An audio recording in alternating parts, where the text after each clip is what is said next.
Hey, what's going on, folks? This is your boy DJ TopDonn, broadcasting live from Chicago. Welcome to another edition of Conversations with TopDonn. This is our third episode today. Very glad to be joined by a couple of my good friends today. He's going to be here in a little bit. Mr. Eric Musyoka will be here. But with me right now is the one and only Fundy Frank himself is in the building. What's up, my guy? How are you? Yeah, I'm fine, my brother. Can you hear me well? I can hear you nice and clear. Habari ya Kanairo? Kanairo iko salama, bro. Yeah, the weather is it's raining, but not so much. So it's all good. And then, of course, right now we have a little bit of traffic issues here and there. You know, an expressway is being built. I'm sure you've seen it. You heard about it. Correct. So next time you check into Nairobi, 10 minutes you'll be at home wherever you're going, man. Just from the airport, unapanda juu, shoop, you're home. From all the videos I've seen, looks like it's ready to go. It's just at hawajafungua bado. Yeah. They're just finishing. In fact, I just saw something today, like there are places they're closing to finish, but they're almost done. I think they're like 70-80% done. Right. I think that in itself is going to be a game changer for Nairobi traffic, because we all know how it goes, man. Yeah, a lot. And the good thing is that it's not just expressway being built. There are a lot of roads around that are being built. The what is it called? The bypasses, you know, the Western bypass, Southern Correct. bypass, you know, that go around Nairobi, all of them. The one that was left was, I think, Western bypass is going to be done. And then now on that side from Kangemi going all the way towards near Naivasha, those sides, the road has been expanded massively. On this other side, I went to Mlolongo, man, after like 2 years or something. It's crazy, man. Wow. The road is being expanded. It's crazy, man. It's going to be nice. And then a lot of roads have been opened up. And then we have viaducts near, where is it called, Haile Selassie, going to Upper Hill. And then I saw another one, the other day on Lanata Road. Actually, Lanata Road, your area, Uko, there'll be a viaduct, man, I think from somewhere near Nyayo. So you just go up and boom, you travel. Yeah, I saw somebody who did a video and they had sneaked onto that road before it was done. It was, I think his name is like African Traveler on YouTube. Yeah, one of those guys. Yeah, he had sneaked onto that road, and I was like, wow, this is pretty good. Yeah, I love African Traveler. By the way, African Traveler, I knew him via a Kenyan staying abroad. Really? Yeah, man. So I started watching him, and you know, now COVID made us start watching a lot of YouTube videos and all that. And then also in Kanairo, home fiber has become cheaper and accessible. So a lot of people are on YouTube. Right. Yeah, so now things, and so YouTubers like African Traveler saw it, and there's a lot of content about Nairobi and the expressway and everything happening, which is good. Right. Yeah. So speaking of YouTube, we are live on YouTube today. It's a YouTube exclusive.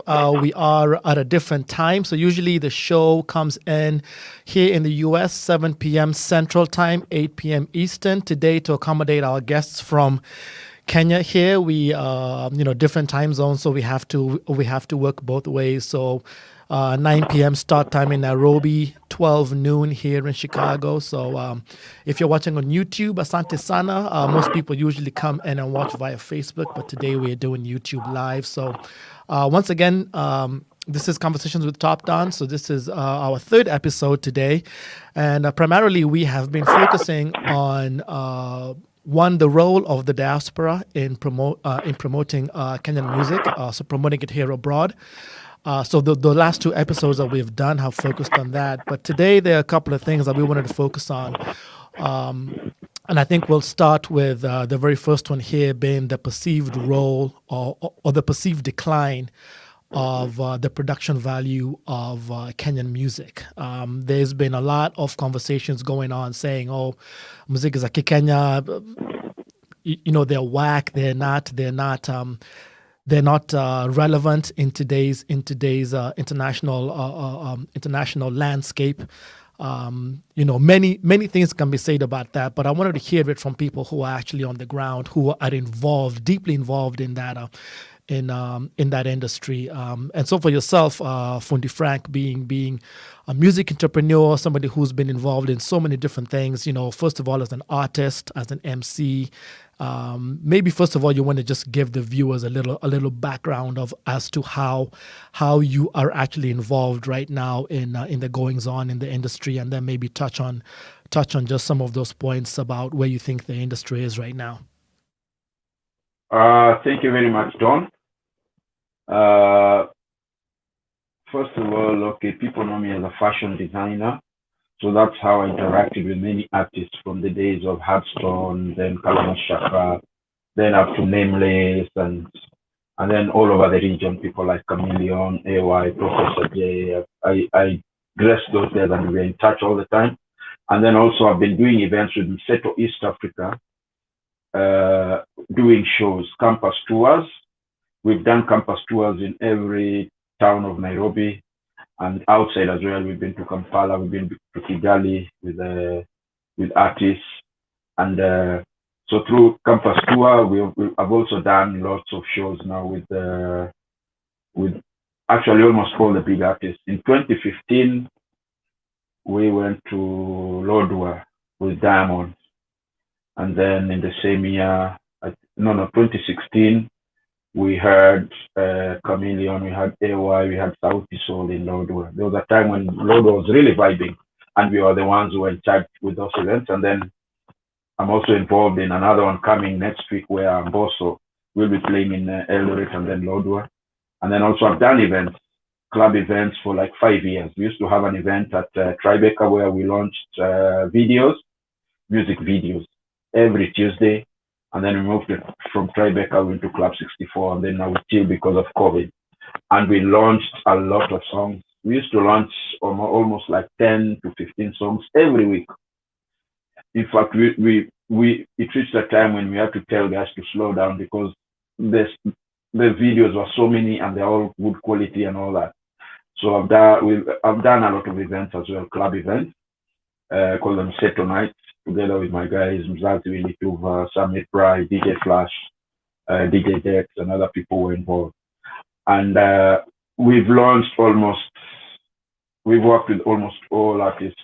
Sauti Sol, their first songs in their album and all that, we launched with them. There was a time we were at K1 as well. We had an African night there.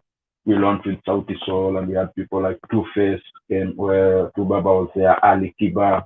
So we worked with so many artists. And then later now, Sauti Sol, when they grew, we now started working with the artists in their label, people like Pencil, and then generally I've always interacted with artists also because of fashion. So I'm an artist as well. I'll be coming back soon. You'll hear some of my stuff coming in a very, very different style. But I also interact with artists. So many of them are my friends. Many of them they're people we talk every day. And then also regionally, I'm still in touch with the artists, a lot of the artists who are there, especially Tanzania. Many are my pals. We are on a WhatsApp group, so we chat every day.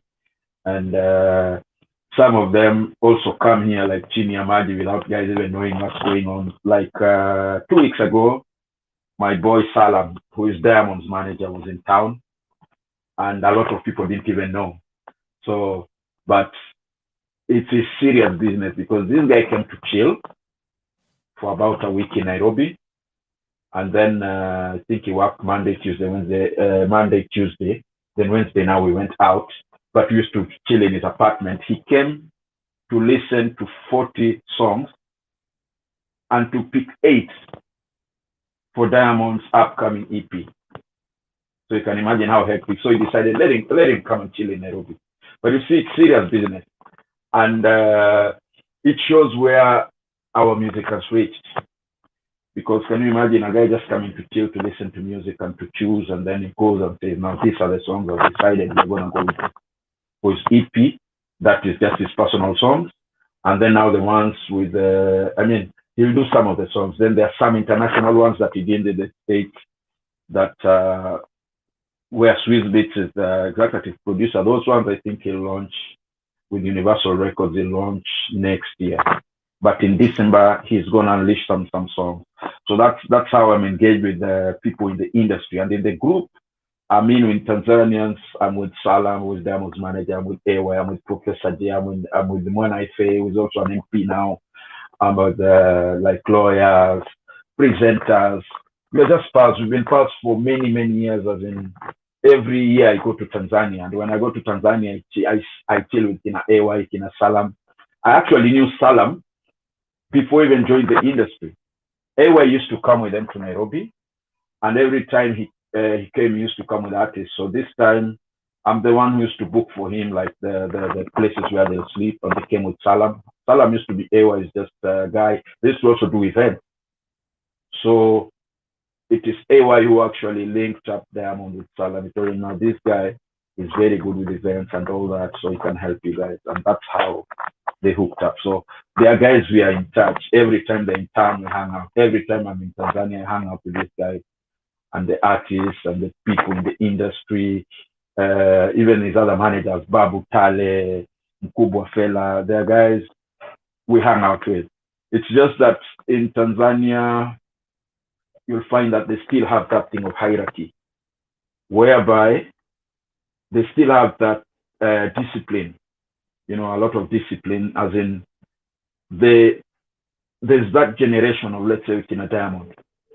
They rarely hang out with that generation of his manager, Salam and Kina AY. When you go there, that's when you'll understand. There's that respect, and they call him Madogo, Dogo Wangu, and the young guys call the guys Mkubwa Wangu. So that hierarchical thing is still there, but it helps them a lot because the young guys listen to the old guys in the industry. That's how someone like Diamond, he picked veterans in the industry like Mkubwa Fela, who was a big time promoter, and then they are the other producers. So it works like that. So that's my interaction in the industry. Jose Chameleon, Bebe Cool, they're guys we've worked with. Before they went to Uganda, I used to do a lot of music then, but also clothing. So they're guys I dressed, and we are still in touch to date. We still do shows, we still hang out. Bebe Cool has come to launch his songs at our event. Chameleon as well. Every time he's in Nairobi, we hang out and all that. Yeah. So next, about the music quality, I think I normally tell guys that issue of quality, we passed it a long time ago. There was a time when music could not be played on radio because of quality. So all the producers stepped back and went to make sure they produce quality music, starting with guys like Ted Josiah and Sync Sound, those days with Hardstone and Kalamashaka and the rest, and Kina Bruce Odiambo, so Musyoka as well, and all the producers. So what happened is, you see, there has been this wave of gengeton that has caught up in Kenya in the last few years. Now, gengeton, when gengeton came, it was a wave that made, like anyone know that they can just produce their song and it hits. There's no need of going to a producer. But it doesn't mean that there's no quality. There's a lot of quality. And that's why you can tell people like, hey, Musyoka, karibu bana. Speaking of the producer. Producer Musyoka. Dr. Dre wa Kenya. Dr. Dre wa Kenya. Musyoka, unanisikia? Weka hebu ongea Mike. Mike yako bado haijashika, Musyoka.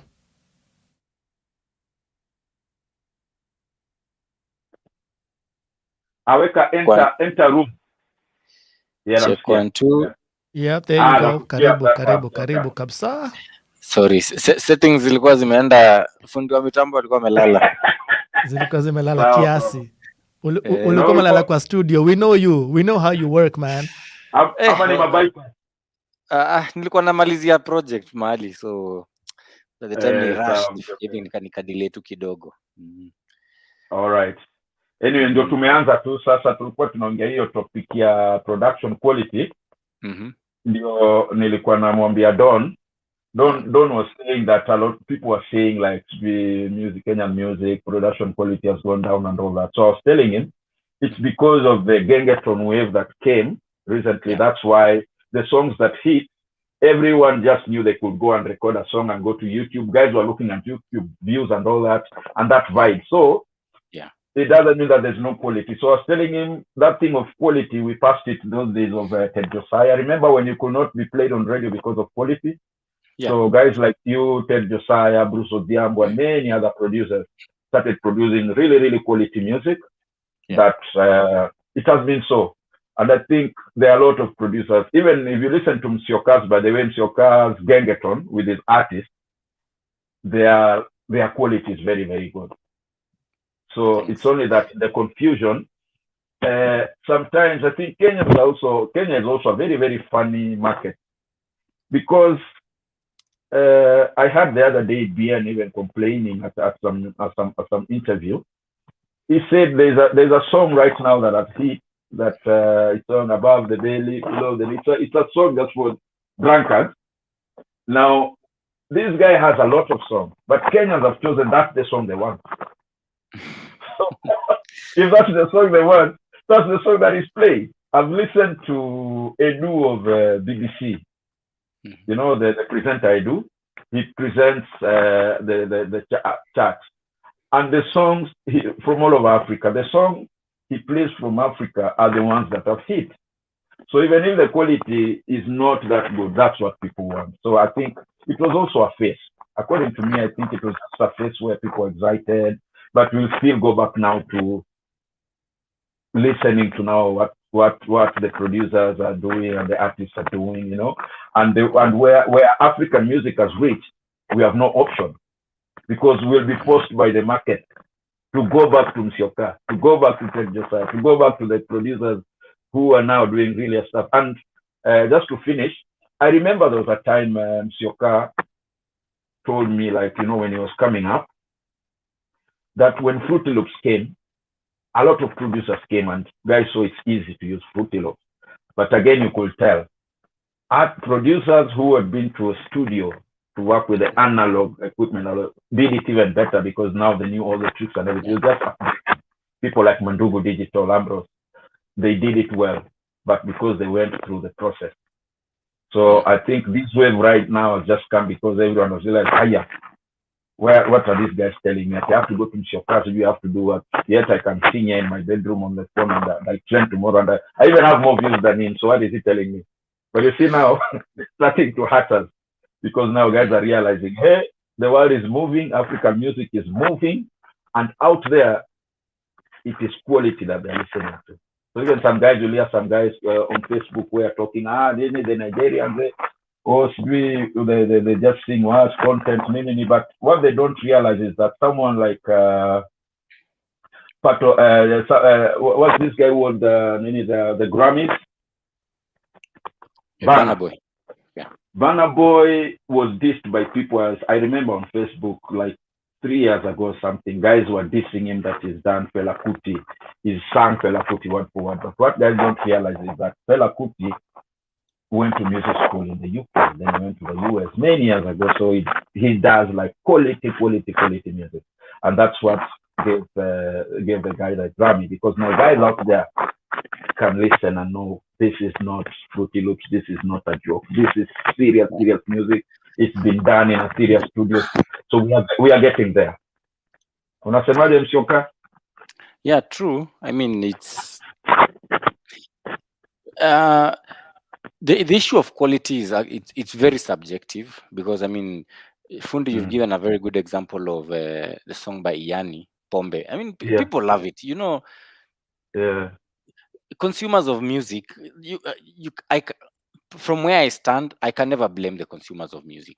You know, if it's a vibe they like, it's the vibe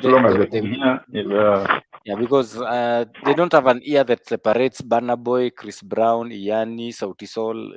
For them, The average person, music is music, and if they like it, they love it. It's now when we start now competing on a higher scale, now the international scale.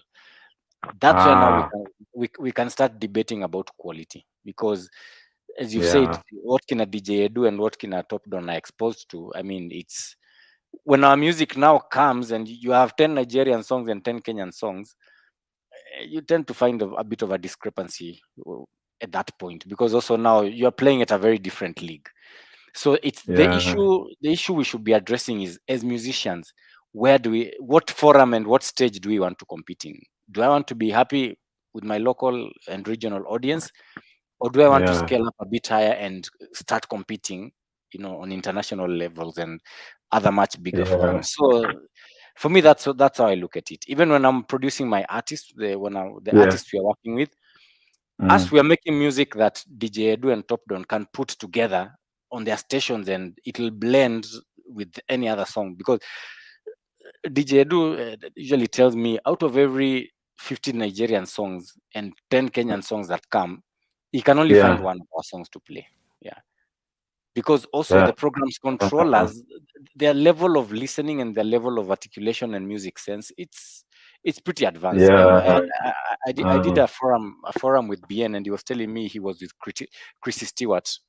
I mean, Chrissy Stewart, we know who he has worked with in the music business, and he was telling him the reason he couldn't understand his music is there's issue of diction, there's issue of melody and progression and arrangement. It's sonically, those guys are playing at a totally different level, and for me, that's where we should be challenging ourselves to get to. So, but there's nothing absolutely wrong with the Kenyan music. If Gengeton has no ambition and aspiration of crossing the border, let it be.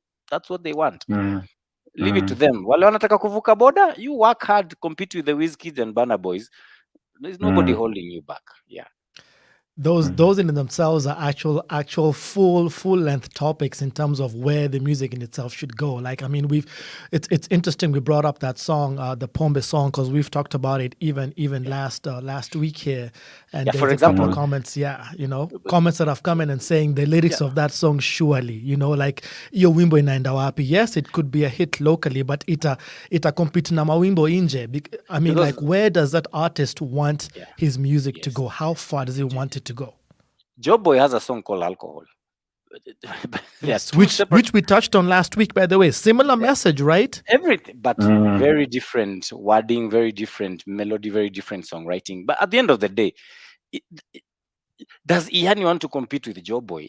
Maybe he's not even interested. So let's not bash him. It's us who are enlightened who have a problem. But probably that guy is so happy performing in Lodwa, Eldoret, and he's fine.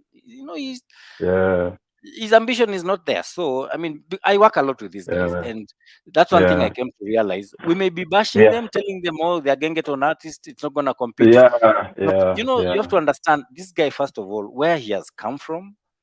Nairobi for him, he's in New York. He's at his epitome of him. I'm a fika. You can't tell him nothing. So you can't explain to him. For a while. Maybe he'll understand later. Much later. But for now, it's okay. We have to put. I mean, I work with those guys a lot, and that's one thing I came to realize. We may bash them. We may say, "Oh, they're not competing with the Burna Boys," but is that what they want? Is Kenchi competing with McDonald's? It's a very subjective thing. So let the Sauti Sols, the Nyashinskis, the Brian Nadras go compete with Wizkid. If that's where you want to head, we were once in that stage. P Unit was nominated from MTV alongside P Square. I mean, Kare was playing all over Africa. Nameless songs are playing all over Africa. That's a completely different time period. Completely different. So we have to speak of where we are. Yes, definitely.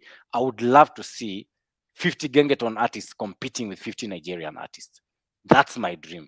But we also have to get these people to that level. You cannot ask them to do something they don't even have a concept about. This guy is happy performing in Lodwa, in Elder. He has no care in the world. You focus with your Wizkids, and him is happy.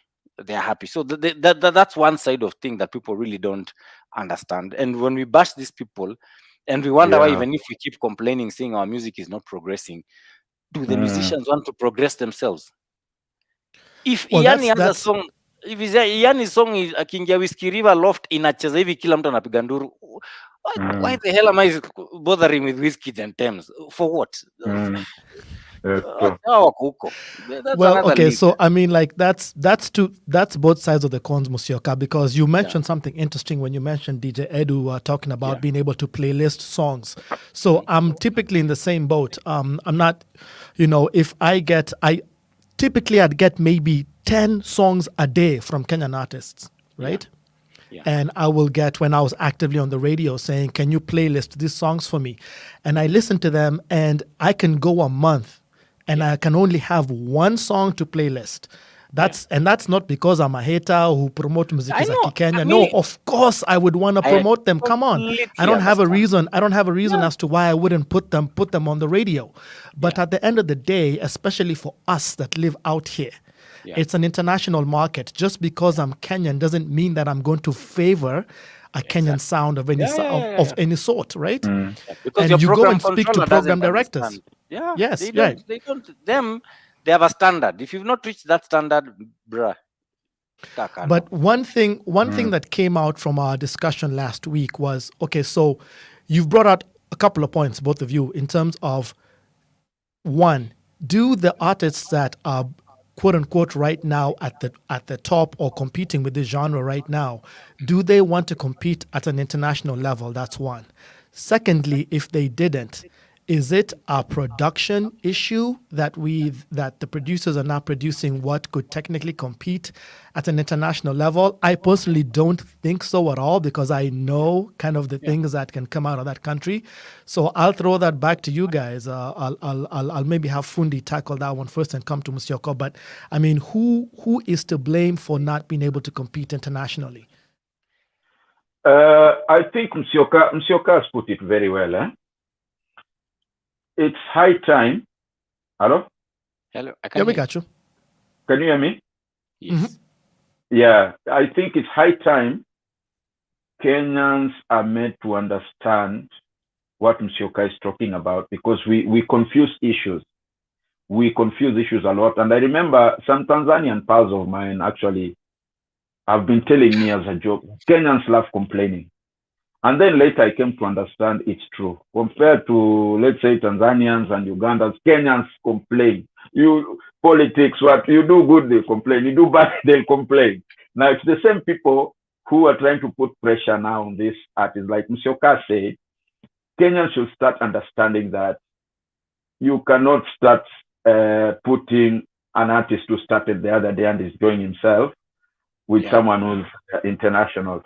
Also, I saw it some few years back. When the Gengeton wave came, a lot of established artists went to work with them. But you see, to me, I was thinking like what Musyoka is saying. These songs will not go anywhere beyond Kenya. So if they want to go beyond Kenya and they want to use that kind of song, such kind of collabos, it's going to be very difficult. But maybe that's what they want. They just want to be relevant. They want to be in the limelight. That's it. So I think it's about now people putting pressure to them. And I remember recently I commented on someone's page. He's a reggae artist who was very famous back then. He did a big song, and then they were writing, I don't know, our songs are not played, blah blah blah. So I saw it day one, day two. I said, let me also chip in. So I told them, you guys, Kenyans, tupambane na hali yetu. Let us do it what we have. Why are we complaining? Nene. First of all, I've done events for like 5 years. And I've been to different clubs and the biggest club show in Kenya is reggae. And every club owner will tell you, why doesn't your show peak like reggae? Reggae is always full. Even the waiters, everyone is saying, so it's reggae. We even export DJs to play reggae abroad. Those things don't happen in Tanzania and Nigeria. So even I go to reggae clubs because I grew up listening to reggae. So sometimes I have friends, I go listen to reggae. So that is how we are. Now we cannot start saying we want to compete with people who are now, then they started seeing this international thing and going there very, very, apart from say Sauti Sol, and collaborations with these guys and taking their music there. Now someone is complaining, yet they want to play songs that will be played here. So I think we have to make it clear, and we have to make our fans also understand that don't blame some people for what they don't want to be. Tupambane na hali yetu.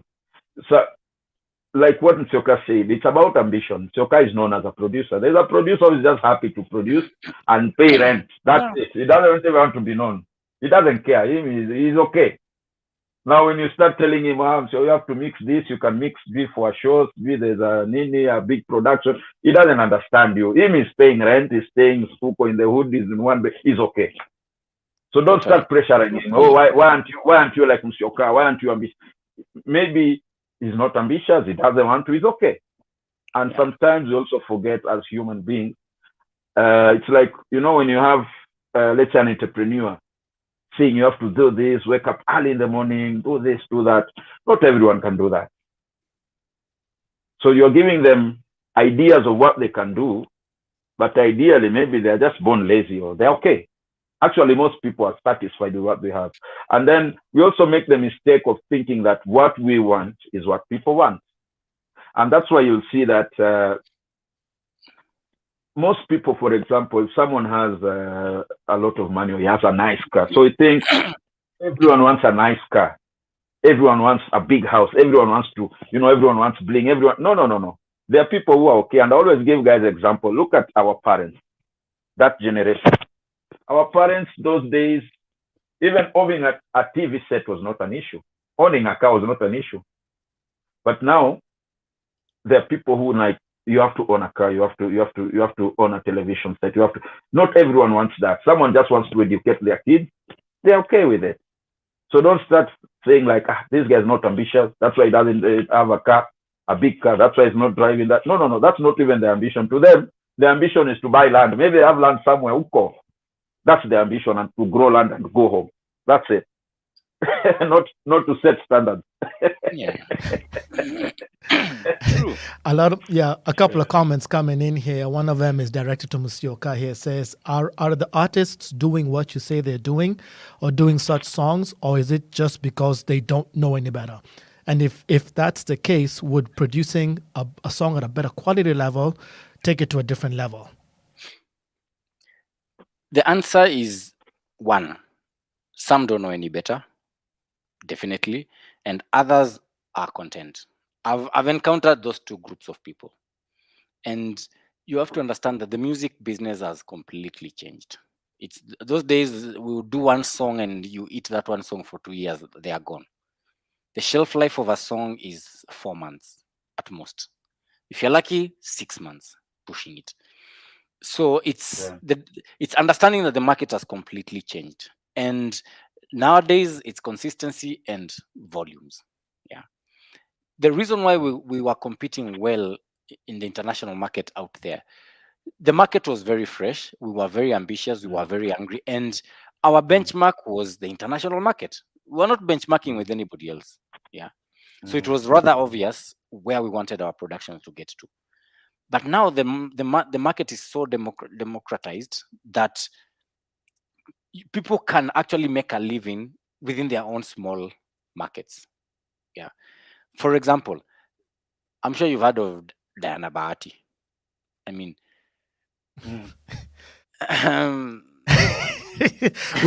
usimeza ulimi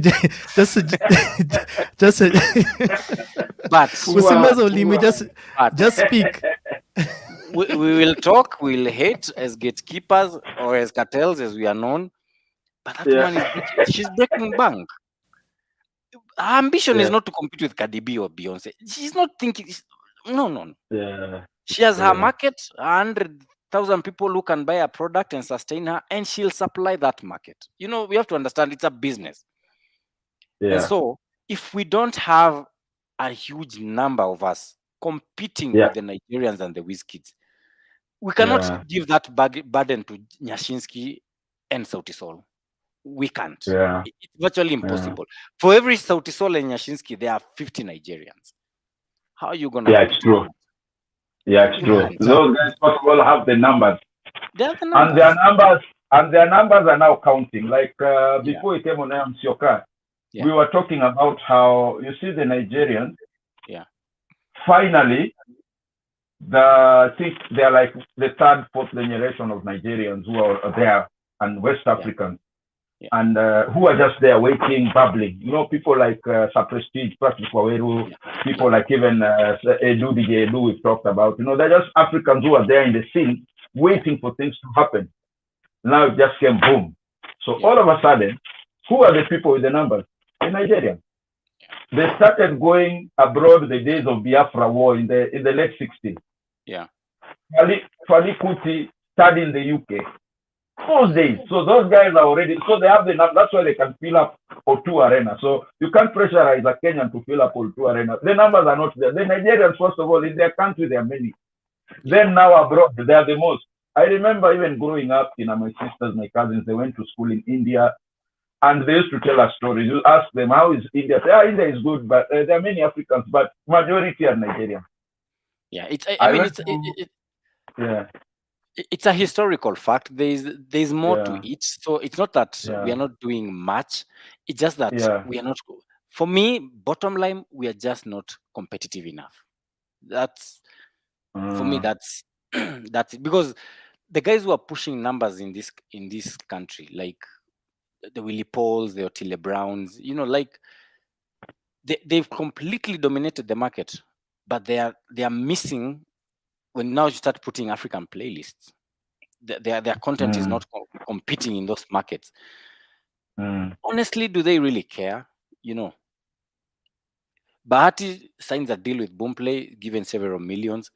Why is he going to waste his time paying a video for 5 million to compete with Joe Boy, and his video for 300,000 is doing perfectly fine and breaking bank for him? Yeah, it's true. Maybe later he can think of he can think of heading that direction. I mean, like you see, somebody like Diamond. Diamond is very ambitious. He's a businessman and he understands what it takes. It's also not. I mean, marketing yourself to the point whereby you can consistently compete with those guys. It's also not cheap. It's also not cheap. And I mean, without getting into politics, we also know that Nigerians have other sources of income that they can invest in music. So there's also that point. True. But 2 points real quick that I think you've mentioned. So let me tackle. So Fundi, you're talking about the shows that Wizkid had in London this past week. So if some of the viewers are not familiar, Wizkid just had his Made in Lagos concert last week, and he sold out a 21,000 seater stadium arena. He sold it out 3 days in a row. 1, 2, 3. 3 days in a row. So for that to happen, if you look at the demographics of the crowd that was in there, it was completely diverse. So I think, yes, it's a historical fact that the Nigerians could be more in the diaspora, but at the end of the day, the music has transcended all borders. It's gone far. That's one. And then another thing that Musyoka, you've just brought up, and we spoke about this last time. So we're talking about someone like Otile Brown, and you just mentioned his numbers on Boomplay. You're correct. He could be doing massive numbers on Boomplay, but let me share something on the screen real quick, if you guys can see that. So we had this last week, right? Just looking at those numbers. So if you look at the top 10 streamed Afrobeat artists this year on Spotify. So Spotify just had their Spotify, wrapped up, right? Yeah. Look at those numbers, or look at not even just the numbers. Look at the actual names on that list. CK, Burna Boy, Wizkid, Thames, Mr. Easy, Davido, Rima, Kiddy, and Joe Boy, right? So those are your top 10 artists there. Even the biggest artist out of East Africa, Diamond, is not on that list. So that brings us back to a very good point which you've mentioned, is do our artists, even the ones that want to compete on the international level, do they even really want to be on that list per se? I mean, they want to be, but let me speak from my experience of dealing with a company like Boomplay. Those guys pay way better than Spotify, Apple, and YouTube combined. Way better. And I mean way, way better. So as a local artist, where would I focus from a business point of view? So it's a very complex situation. It's not as easy as it looks. There's the business side of things, and then there's where do I want to grow side of thing. Yeah. I mean, the music market has changed completely. When Kalamashaka, Hardstone, P-Unit were out there, it was a bit easy, but I'm saying easy in quotes, because the market was easy in quotes. Right now, the players are way too many, and you have to be totally outstanding for you to make a name for yourself out there. I mean, I don't know why, because I'm seeing some of those numbers, and I know Nyashinsky does better numbers than those on Spotify. This was on Spotify. I got this right off of Spotify's API. So this is as of last. I showed that graphic last week. So that to me again was just like, as painful as it is to say it, when it comes to streaming here stateside, those are Spotify numbers here in the United States, right? Actually, that was a North American one. Music from our country is just not relevant. That's just the bottom line. That's just the truth. And it never used to be that way. In fact, I'm seeing a message here from John Conde, who's watching from United Arab Emirates. Karibu Sane says, I stand to disagree that he says that Tanzania and Nigeria started doing international music or going international music ahead of Kenya. He says Kalamashaka were bigger than most of those Nigerians. And we've had this discussion. I have here, you remember this, Musyoka? Yeah. So you see, this is Sema album, this is Sema album from 2005. Yeah. I think till today, personally, with my background as a DJ and just listening to the production levels, there was nothing even close to that. In 2005, when I was playing on Sirius XM on the Ngoma channel, when I was, responsible for a 2-hour segment of programming at that point, quote unquote, African music, 90% of it was Kenyan. 90. I would get one Nigerian song from Two-Face. Yeah. But the songs that were hitting, you're talking about Sema in those days, Kleptomaniacs, Swing was good. That was the stuff that I was playlisting on Sirius XM. I've mentioned earlier today, if the reverse was to happen and I was to playlist songs to play internationally, which I have just done recently as well, I'd be hard pressed to put on a song that I'll say objectively, not just cause minim Kenya, objectively, iwimbo inabamba mazi, itabamba watu wengine. You know what I mean? So the question is, where did it go wrong? And it's one of the things we have talked about before in terms of the politics. Did politics play a role in bringing the so-called quality levels down? Can I say something now? Sure. I think Musyoka, like Musyoka put it, two things come to mind. Number one, can you hear me? Yeah. Yeah. Number one, the ambition of the artist. Yeah.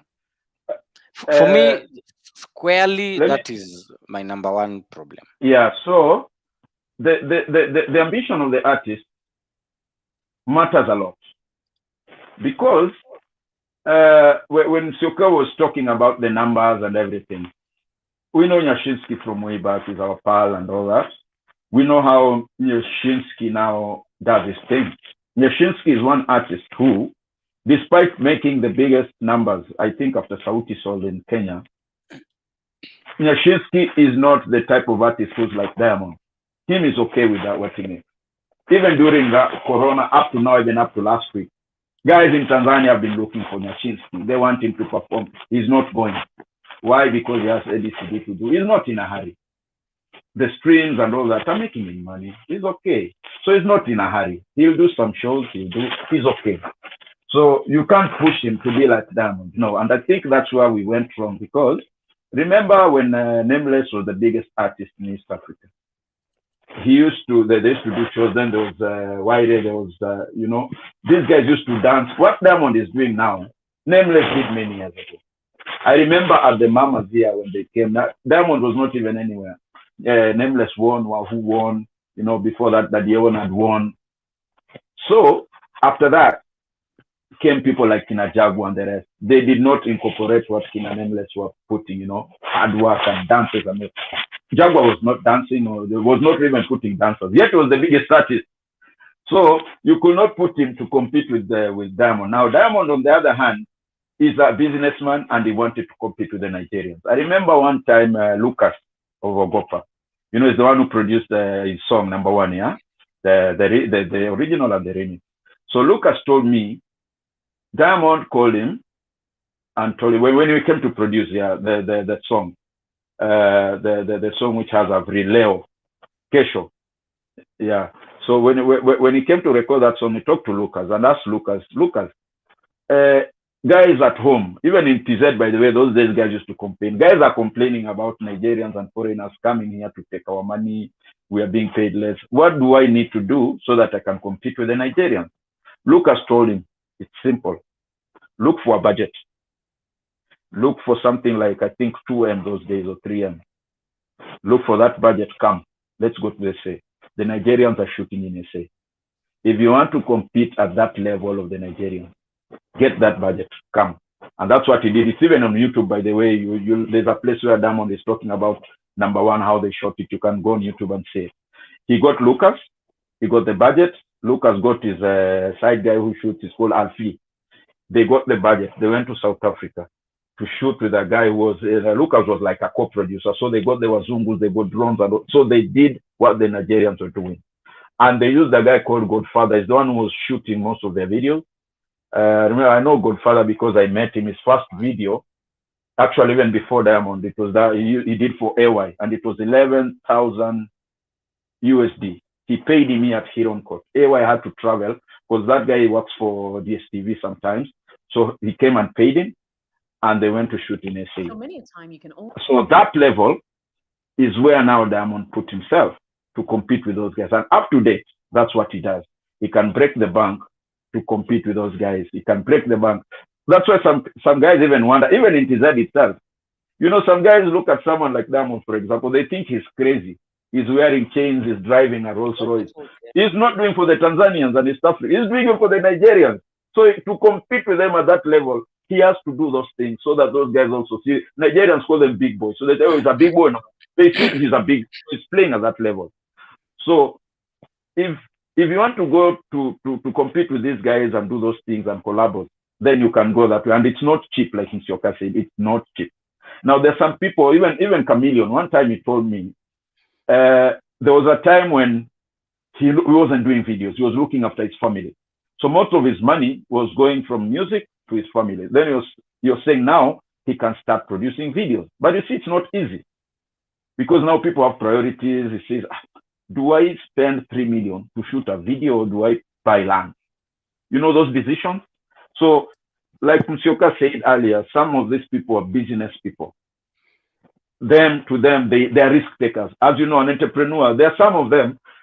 When Sean Paul came to Nairobi one time, he told guys, and I think guys have forgotten, he said music is 70% business, 30% art. You're beginning to have your suspicion. Now, the biggest, the guys who are succeeding, even out there, are people who, first of all, are business-minded. They'd rather take their show money, put a lot of it back into music, then they continue like that. And then there are artists who, they're okay. And like Musyoka said, right now, people are making money off streaming services. Boomplay, Audiomack, what? They're comfortable. So why do you want to tell them to rush, to go and compete with those guys? Yeah, okay. So the expectation, right, Fundi? So the expectation then for us, us guys consume it from being here abroad, and we're not constrained by the fact that I can get out of the house today and go to Whiskey River or go to Blend on Mombasa Road, and I know that I will listen to the latest Gengetone, right? Yeah. We're subjected to everything else. So we are an international market, whereas whatever comes to the cream of the crop works is going to work. So are you, is it what I'm getting from you is that the expectation, especially Sisi Huku, is that we should not expect those artists to be on the same level just for the mere fact of their circumstances they're dealing with. Is that kind of what I'm getting from you? Not even there. Even just Kenyan fans in general, and even fans just in general, they mix issues. You know, they want to put this artist to be with that. I remember there was a time, even the days of Pulse and Buzz magazine. there's a writer who tried to push something. There was something called beef. Beef was coming. You know, now you cannot make Wyre to behave like a Basco. It's not his nature. Now you're telling Wyre for you to hit and be on headlines every day, go and do beef and do that, and dress like this, fight guys or whatever. That's not him. Now there's someone else who will do that. So I think sometimes we tend to forget that. And like what Musyoka said, you see now in the midst of that, Nigerians have, let's say, like 50 artists. Out of the 50, they'll have 5 very ambitious artists. Now it is those that we see. They have another 45 who, they're just like this. They're okay. They won't spend 3 million on a video. No. They'll say, no, that is wasting money. Why should I spend 3M and I'm driving a Benz, I'm staying here, I'm okay. So you're trying to pressurize me to be like that. And that's why I brought that element of, for example, stage shows. You see someone like Diamond, for example, he started dancing. He made a show. Fali Pupa, a show. Him is a showman. He's paid for show. He'll do things for his show, to be seen to be a show. And you see, by the way, for such things, it's not even about the money. Sometimes it's sacrifices. There are times like 2 times. There was a time, 2 times Diamond has come to Nairobi, and the budget that was being paid did not include the dancers. What did he do? He came by plane with the manager. I think it was MTV at Carnival. The dancers came by bus. And then my guy, Samir Brai, booked them at River Road. They slept in River Road. But the show was tight. People don't see those things. People just know he did a big show. And then they went back by bus. The other day, even Wasafi Festival, same story. He came, performed in a band. He had a lot of people. They came by bus. Most of those guys came by bus. Now the Wasafi, their managers and everyone else, they slept at Weston. And they had rooms, everything. But there was a crew and they went by flight. Now there was a team that went by bus. So he was building his show. So if you watch, by the way, if you watch most of these videos on YouTube, they talk about these things. The dancers, they talk about all these issues and what they go through. So bottom line is this. There are artists who want to be at a certain level to compete with those people. There are artists who don't.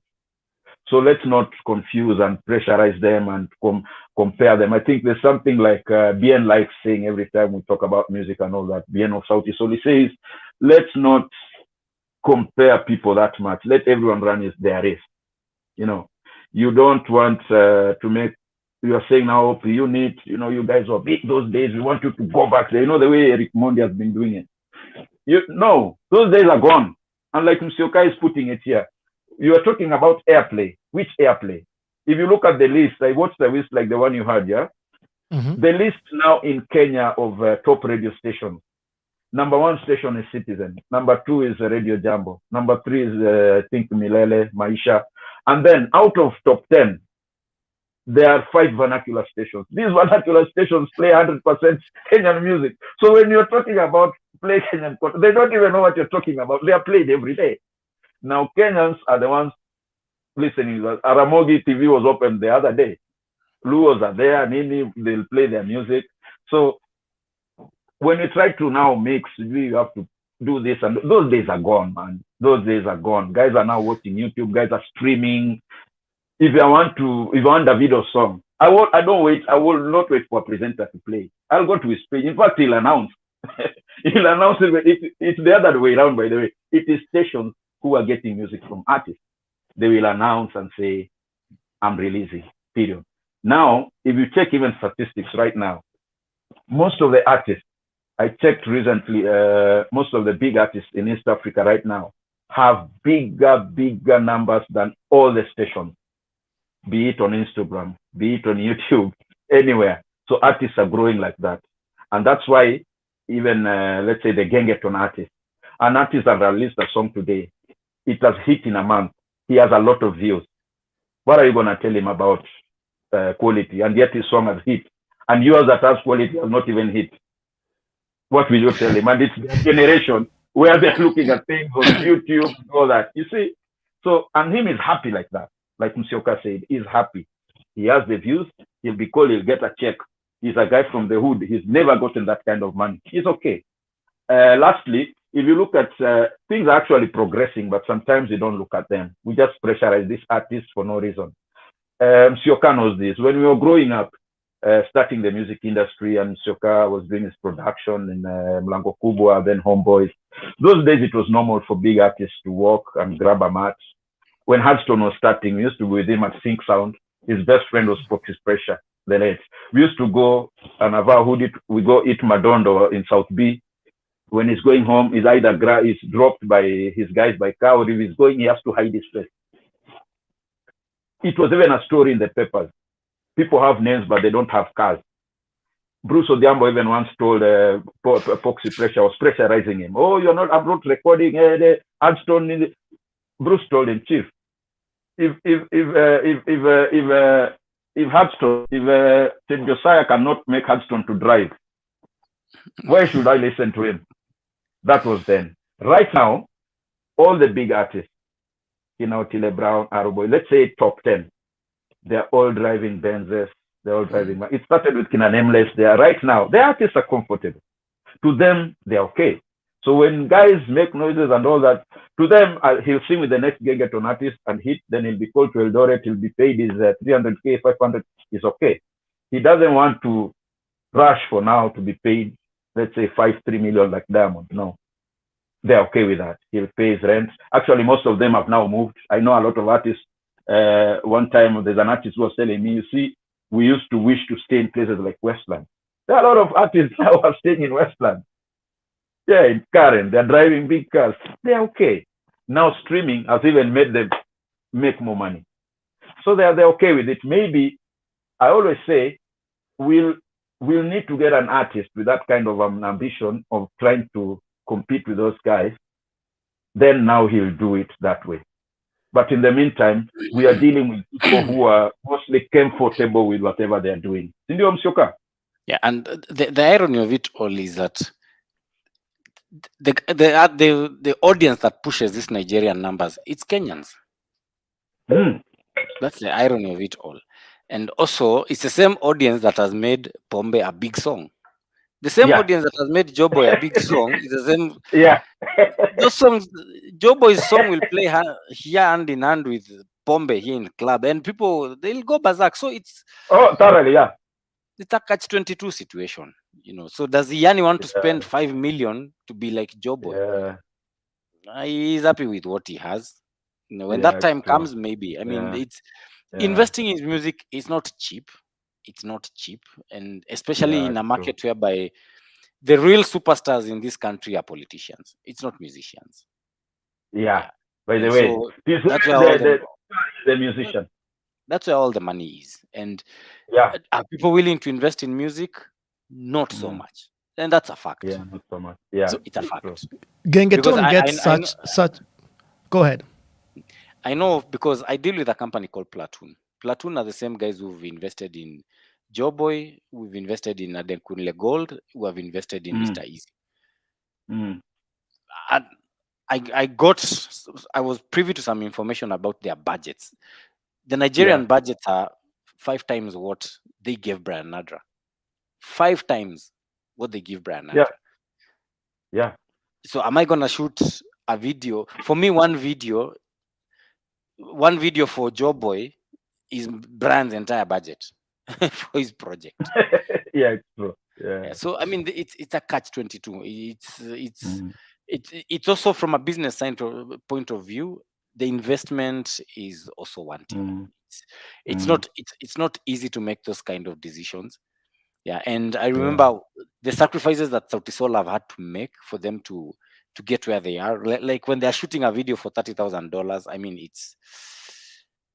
they're giving up a lot. They're giving up a lot, but it pays.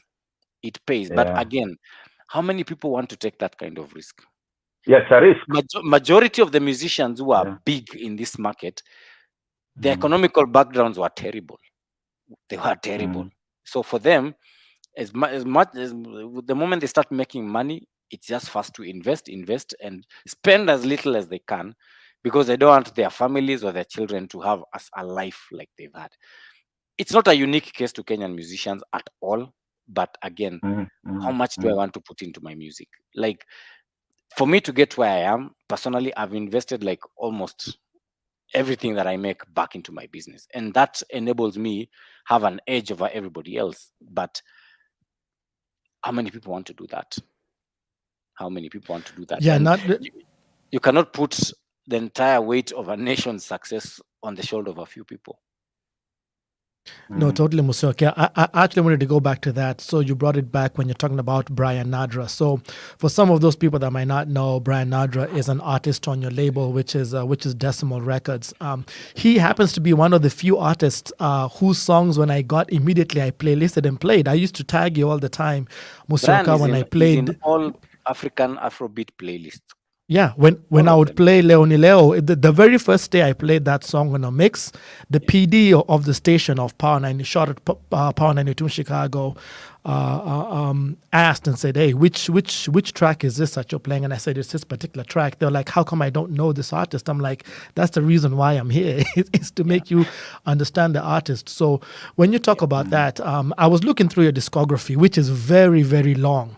Well, let me put it this way. I was researching your discography and couldn't find it online anywhere. So some of the songs I just know because of our relationship that we've had before. But I was like, your discography should be somewhere where people can see that, oh my goodness, this guy has produced so many songs that probably a lot of the viewers grew up with and just don't even know, from a lot of the early Nameless stuff to Kleptomaniacs to Nonini's Keroro to the Sema album to tons of things. And I noticed, and that's kind of where I'm headed to, I noticed that you produced Drinks Namayanks. I didn't know that was you. When I listened to it later, I was like, of course it is. Of course it's Musyoka. I can just tell. So Gengeton, I mean, seems to get a really bad rap for one reason or the other. You know, a lot of it being that, you know, tunasema hii mziki hakuna mahali inaenda.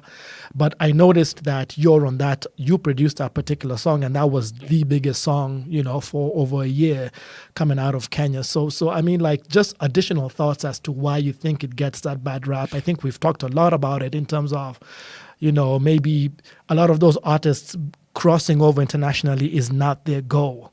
But that, to me, seems to be why it gets the biggest rap, is just unrealistic expectations.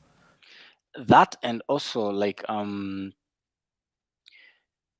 with Gengeton, it's an issue of morality versus what is right. You know, popularity versus morality. I mean, the artists are so brave, they're so brazen in their content, and I mean, it's a bit shocking. Yeah. But then again, I want to use a cliche word that numbers don't lie. Yeah. Those guys are pushing numbers. I mean, it's unbelievable. Before lockdown, Gengeton artists were performing left, right, center. Left, right, center. I was working with those. I did Ochunglo Families. I've worked with them. I've done a few songs for them. I've done Trio Mio songs. We did Drinks Namayanks. We were all over. We were performing. So I think Gengeton was a blessing in disguise for our industry, and it awakened people. It awakened interest in our industry. Definitely, production quality and production value, it's debatable. Yeah, each unto his own. But the way underground markets operate, you have to understand an underground market for you to understand Gengeton. Gengeton is music that has very deep roots in in the hood, and you can't change that. Yeah, so it's the language that people know. Like Bogi Genje, Wakadinali, right now, those guys, they're pushing numbers. I mean, I deal with these people. Like Wakadinali have no interest of competing with Wizkid at all. I mean, they're pushing numbers in their hoods. They're selling merchandise in their hoods. They're getting paid by Boomplay. They're getting sponsorship from NSC. So I mean, it's on kwa ground vitu ni different, Don. let me just tell you, kwa ground, things are very different. I mean, you see, like we're not privy to like it's funny you mentioned Boomplay. I did search their numbers, the numbers of the streaming numbers just this past week, but was not able to compile those. So I have to take a look and see. But that's a really good point, because sometimes we may not see that, because that's not an avenue of consuming music that we for here example, stateside happen to see. I was working with Trace TV. They were doing vernacular shows. When we were during lockdown, we had this is very interesting insight. They did a show for King Kaka, they did a show for Naiboy, they did a show with Hat the Band. Zero sponsors. Safaricom only. They did Ohangla, they did Kamba Night, they did Mugithi Night, they did a gospel show. Sponsors are like this. Those shows, they broke numbers in streaming. King Kaka was averaging 1K views, 1K streams on the night of the live show. The Mugithi show were 18,000. We're approaching 18,000. 18? Yes. Wow. I did Samido's show. We were 68,000 people. That show was sponsored by EABL online. Why would Samido bother competing out there, bothering about Spotify? And by the way, sponsors are paying. Something very important. Samido even said it in his US tour recently. I saw his interview on YouTube.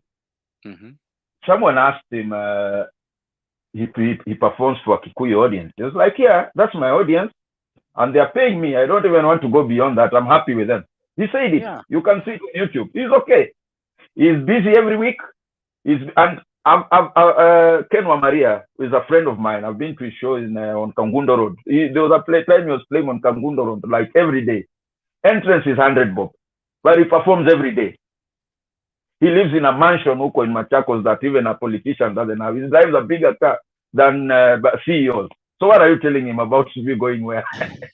So I think that's another thing, by the way, that takes us to very different. Very different. That takes us to another point of discussion that we are talking about.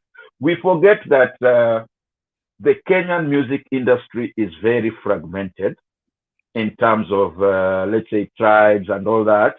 Remember, even during River Road, we have Kamba. There are artists who just hit in Kambaland. They are so big, you will never see them anywhere. These Ohangla artists right now are so big in Luoland, people don't even know them. And they are big and they're okay. So that element is also what has made Tanzania and Nigeria to be ahead of Kenya right now. Why? Because in Tanzania, the way Nyerere set them up, their country, they call each other kaka. Number two, they do Kiswahili a lot. They all speak Swahili. You can go to Tanzania and stay for a whole month, even 2 months. You wouldn't know whose tribe. Let me ask you one question, for example, Don. All these artists you see, let's say Tanzanian artists, do you know their tribes? You'll never know. No. Do you know every Kenyan artist tribe? Exactly. Diamond Nimchaga, I think. I don't know. Because it's on Wikipedia. Yeah, something. But he never. But we all know Samido is a Kikuyu. We all know Kenwa Maria is Kamba. We all know Bien is a Mluya. Yeah, we all know Ohangla artists who are big Aluos.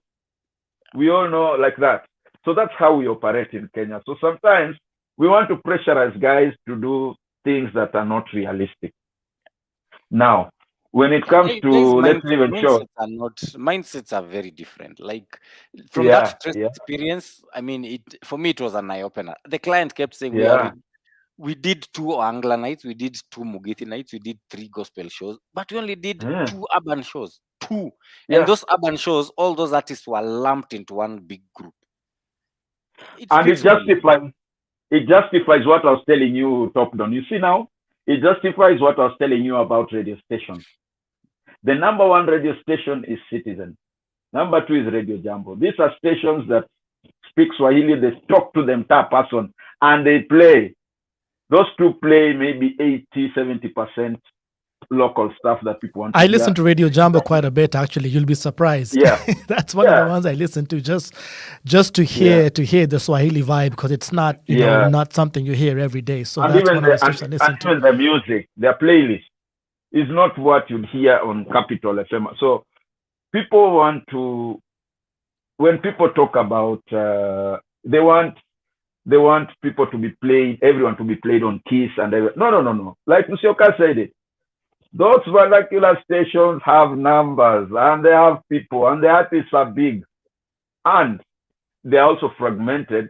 I mean, they're also when you have like forums of artists where people are talking, they don't want to be involved with what these other people are thinking. And actually, it reflects even in other things. Musyoka was at camp under NCSK. Camp is for producers. There was a time Frasha tried to vie. My friend, we went for elections like 2 times. You go to Nyayo House for elections, you find like 5,000 people have come to vote. My friend, 99.9% you don't know them. And they're musicians from River Road. So the person who will win is not Frasha. Frasha will get 10 guys from uptown. We are there lining up. We are like, my God, are these even artists? They're artists.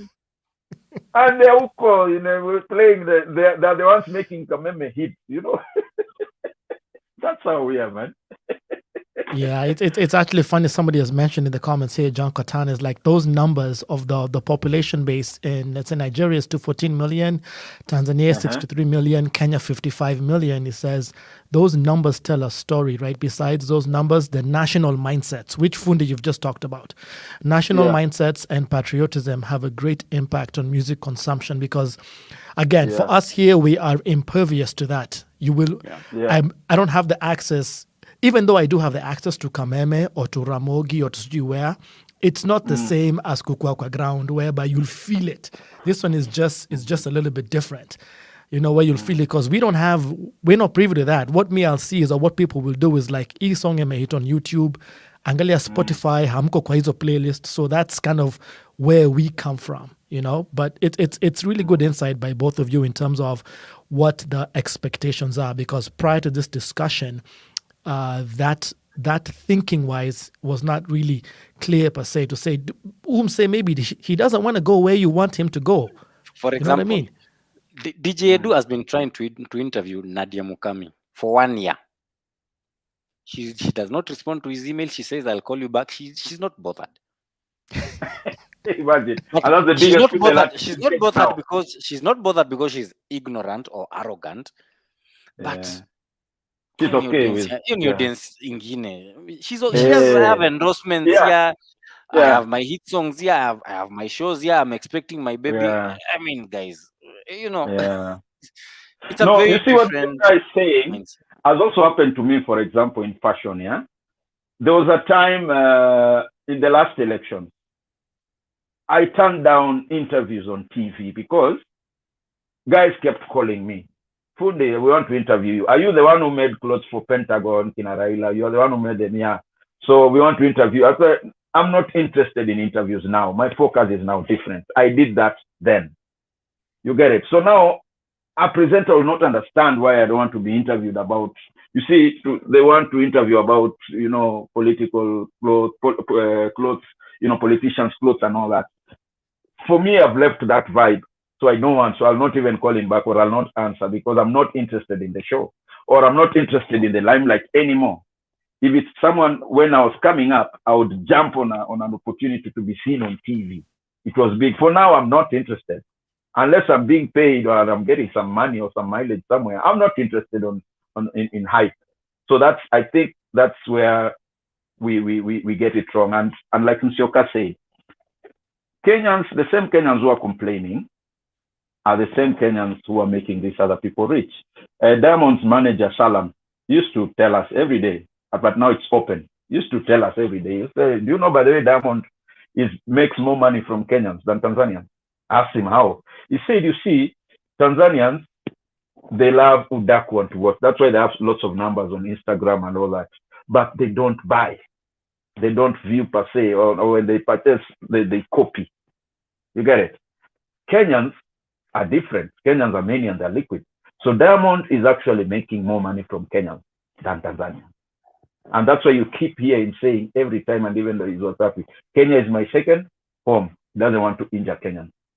He makes his money from Kenya. Now the same Kenyans, now they'll want to lump up and say, oh, why aren't we competing with Davido? With it? No. The same Kenyan is the one who rushed to watch the Kikuyu show.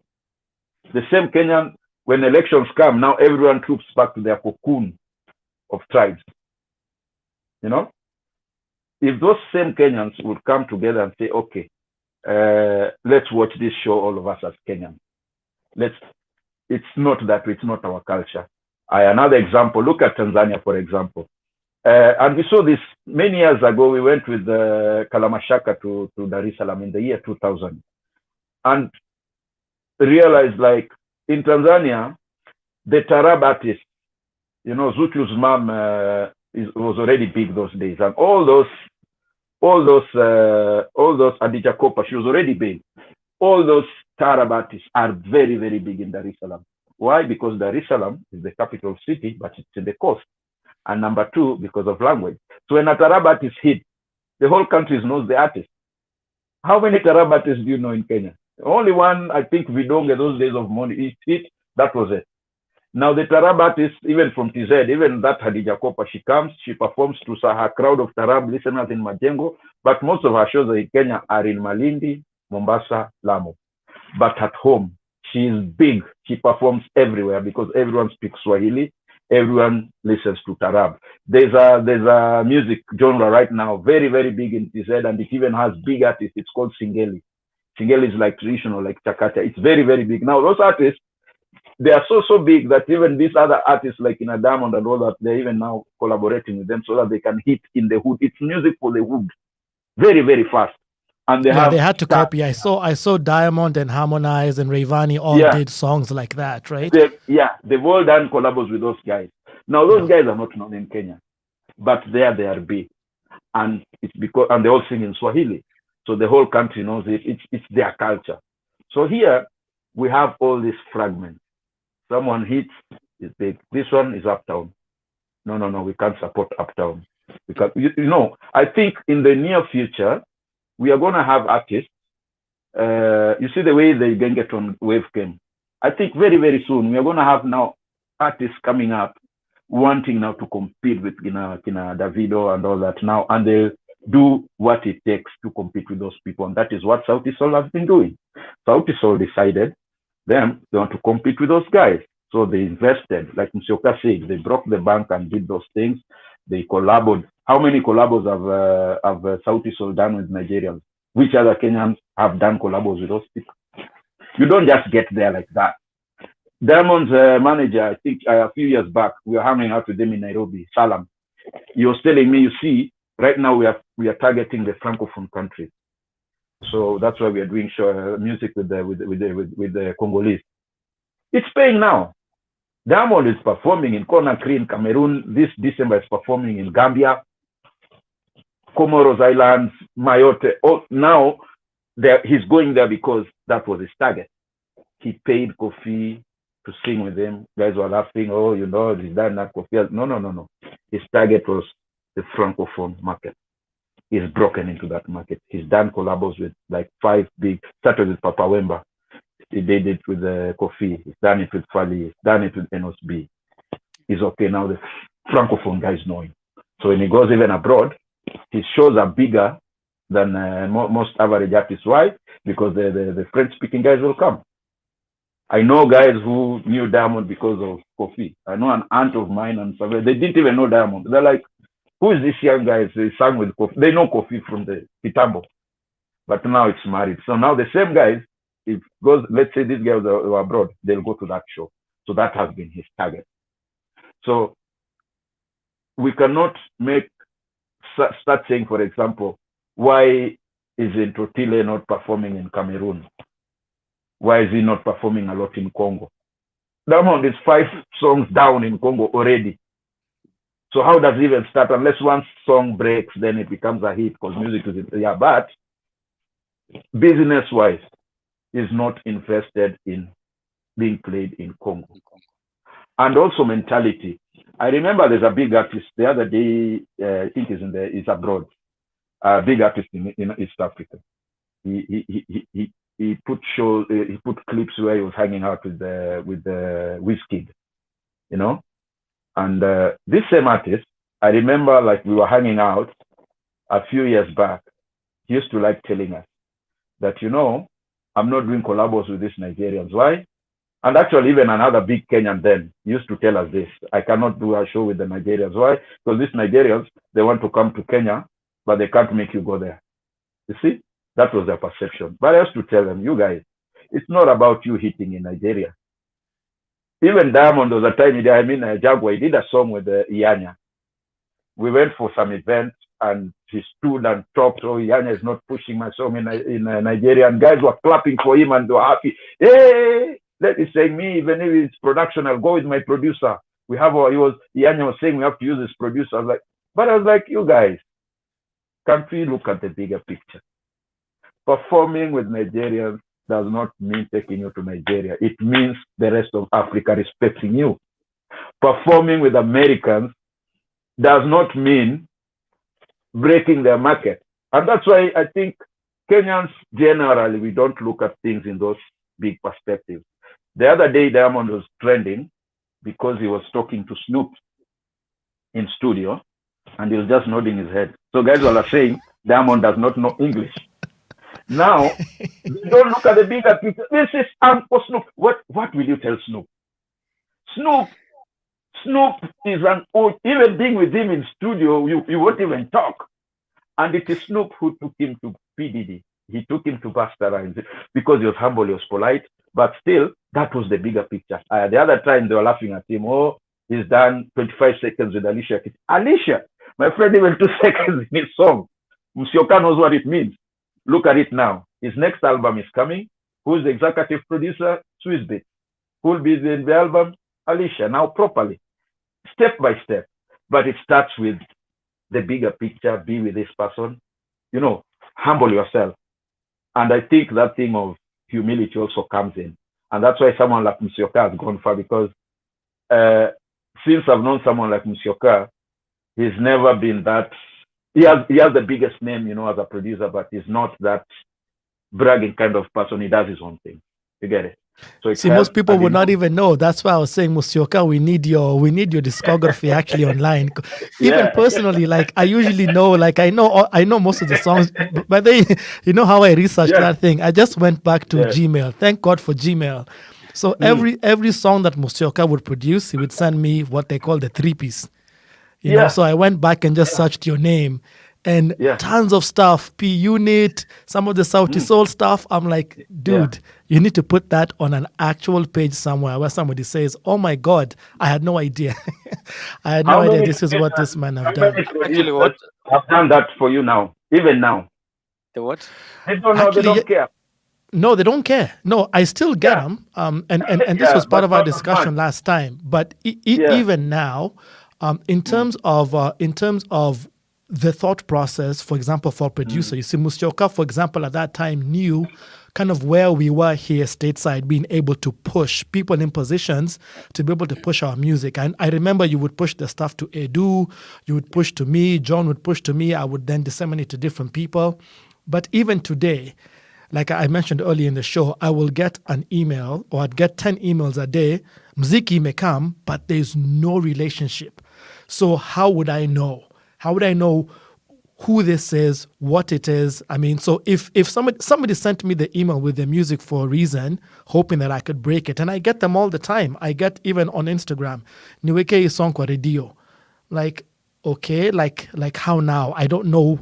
I don't have the story behind your music. I don't know what's happening. So they don't pay attention to detail. For example, things that, for example, Musyoka used to do. There's a certain, even though we're friends, when it comes to business, there's a certain way that you do things, and things were being done a little bit differently then, which to me is you know, just I guess it's a different time. Labda mimi mzee fulani siku hizi sijui mambo za mtaa. You know what I mean? Things have changed. You know, ule mzee anaongea tu mingi. So, you know, it's just one of those things. By the way, Don, I'd like to answer. There's a guy called John Konde. Yeah, big up sana for tuning in. John was talking about that issue of saying he does not agree that Tanzania and Nigerian music went international. Kenyans were bigger before. Yeah, it's okay. It's true. But you see, it's also because it depends on what we were consuming. Okay, Tanzanians, we can say we were ahead of them because then people like Nameless were big with these mamas and all these awards Kenyans used to win. But Nigerians, it's a different story, my friend. It's just that we never used to hear some of these things. Someone like Fela Kuti would come here, but Kenyans will not go. It's people in the UN and Wazungus who would go. Now, there were big artists in Africa who hit. There were Youssou, Baba Mal from Senegal, Angelique Kidjo. Fela Kuti was one of those big guys. They even had a big Rasta artist, I think Rastimani or something. They had those guys. But, yeah, Raskimono. But now, my perspective of mentioning someone like Fela and what he has done to Nigerian music and what he has done to someone like Burna Boy, it goes back. You see, Burna Boy's mother, actually I was told this recently by Tabu Osusa, the veteran producer, and some Zungu guy who worked with in Nigeria for a while. Burna Boy's mom worked with Fela some time back. That's why it's easy for him to get that repertoire. Burna Boy redid the whole of Fela's album. Now, people laughed at him about 3 years ago. What does that mean? It means that he redid it in a modern way so that the young generation can relate. Yes. But at the same time, the old generation, they see Fela. It's as simple as that. You marry the old generation and the new generation. And also, he won a Grammy because Fela Kuti was not just an artist who used to just sing. The way you hear some of his songs is just saying, no. These were guys who were playing instruments. Fela Kuti studied in the UK, studied in London, music school. He was going, actually, he was a sharp guy. His brothers became doctors. He decided to do music. His parents didn't even know. He stopped doing doctoral studies. He studied music. After studying music, he got his degree in music. He went home. It didn't work for him. Then he said, let him go to the States. He stayed in the States for 10 years, trying to play like in a James Brown and those guys. Then one lady told him, my brother, you're doing the wrong thing. You cannot be an American, for those days. You get what you've captured here in America, then put some elements of your African and whatever you've learned abroad, then put them together. That's how Fela came up with his shrine and his music. But his music was serious music. It's a band recording. It's not even just studio, band recording and band players, That's how serious his music was. And that is what the Nigerians are doing now. And that's why you see all of them, Davido, everyone, Wizkid, they all have some elements of Fela Kuti. Fela Kuti was that musician. He's not just mumbling, but the music, the trumpet, full band, proper. So that's what we are talking about, TopDonn. If someone abroad listens to that music, they get blown away straight away because they're listening to those things, they're hearing all those things Musyoka was talking about, diction, what. Someone pedestrian might never understand. It's just sang a song and it's hit. But now when it goes to that level, it becomes different. And that is what is helping now the Nigerians. You see, apart from the numbers, the direction they've taken, the route they've taken, they can always refer. They can always go back to. If you check, by the way, on YouTube, there are a lot of great Nigerian artists. So they go back to those people. They take someone like, who is this guy? Ashao, this guy who sang with Diamond, what's his name? Flavor, right? Flavor does Yoruba music. Some are replayed, but they were played by guys. Those days, by the way, you could not just be a musician. You had to know how to play an instrument. Musyoka. Yes. Before even studios came. So now they go back to that. So most of their music has that richness.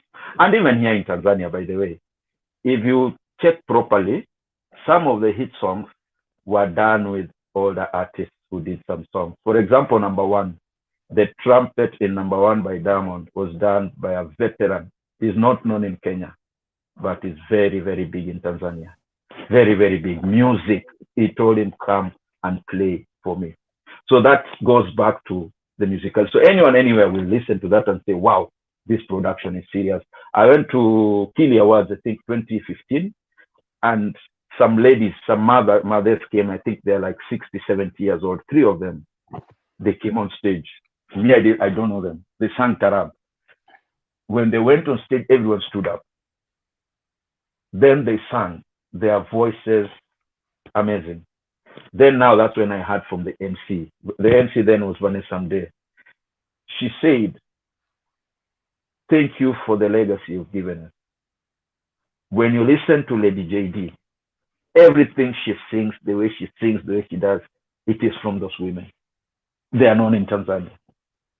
There are songs she's even done the hit here. People don't know. Those are songs that were sung in the 60s and 70s by veterans, you know? So when we talk about, let's say, Nigerians being maybe hitting international, it's just that we are not interested, but those people are there. Yeah. They were there, by the way, and they did big things. Like someone like Musyoka would know because he's interested. And they know this guy did this, this guy did that. Even some things, I think, some things just happen that some fans don't even follow, like things like, let's say, record labels. I remember one time we were traveling with Musyoka for some Safaricom event, and he was telling me, man, you know, Tiwa Savage has signed with Universal America, not Kenya, not Africa. Do people even know what that means? Do you even know? Then I asked him, Musyoka, what does it mean? He told me, dude, it means Tiwa now, if she wants to shoot a video at 50 million, it will be put there. Yep. Yeah. So a lot of people don't even know this thing. And that's why you'll find even a lot of these big artists, they went for, like, let's say, record labels. And then someone, for example, like Diamond, he went for Universal 4 years. Then he terminated the contract because he didn't like some things. Maybe he started making more money elsewhere.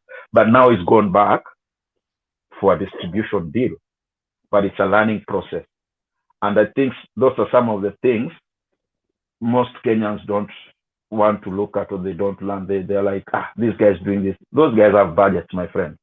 Someone was even telling me, you see, like, for example, Tanzanian, there are people love their music so much so that some of these guys, young guys who make money off gold, they're called madini, you know, the diamonds and Tanzanite. Mm-hmm. A young artist can come and say, my brother, I like your song. What? I'm giving you 1 million. Go and do a video. Chameleon used to tell us here back in the day when he started now breaking and Baby Cool. It was very normal when they were now breaking in that market. It was very, very normal. They used to have their shows and they'd invite dignitaries, the equivalent of Kirubi and Chandari and the rest. Those guys would come to the show, and it's on record. It's there. They would give them land. They would give them money. It was normal for those guys. So that's their culture. To them, those are the stars. And finally, we sometimes forget to see. You see, for Ugandan, the artist is the star. For Tanzanian, the artist is the star. In Kenya, the politician is the star. Number 2, we have athletes winning worldwide, beating the world every week. We have rugby, 7th circuit playing. There are so many stars. There's a lot of distraction. There are a lot of stars. So sometimes I remember when Tergat was big, he passed in town somewhere in the 20th century. Guys are just looking at him. He's won a New York Marathon 2 days ago.